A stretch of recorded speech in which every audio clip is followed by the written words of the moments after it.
የኢትዮጵያ ብሔራዊ ባንክ በዛሬው ዕለት ያካሄደውን የውጭ ምንዛሪ ጨረታ ውጤት ይፋ አደረገ። በጨረታው 12 ባንኮች የተሳተፉ ሲሆን በዚህም አማካይ የምንዛሬ ጨረታ ዋጋ አንድ የአሜሪካ ዶላር 131.7095 ብር ሆኖ መመዝገቡን ባንኩ አስታውቋል።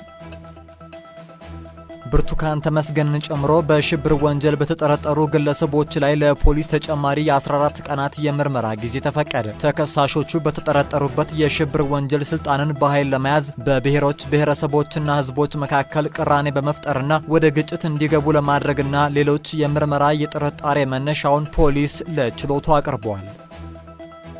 ፖለቲካዊ ችግሮቻችንን በጋራ እንፍታ የሚል የመሪ ጥሪ የቀረበው በዚህ የለውጥ ጊዜ ነው ሲሉ የብልጽግና ፓርቲ ዓለም አቀፍና የህዝብ ግንኙነት ዘርፍ ኃላፊ ዶክተር ቢቂላ ሁሪሳ ገለጹ። ሀገራዊ ለውጡ ዜጎችን ወደፊት ያመጣና ተሳትፏቸውን ከፍ ያደረገ እንዲሁም የፖለቲካ ባይተዋርና ባለቤት የሚለውን ክፍፍል ያስቀረ እንደሆነም ጠቁመዋል።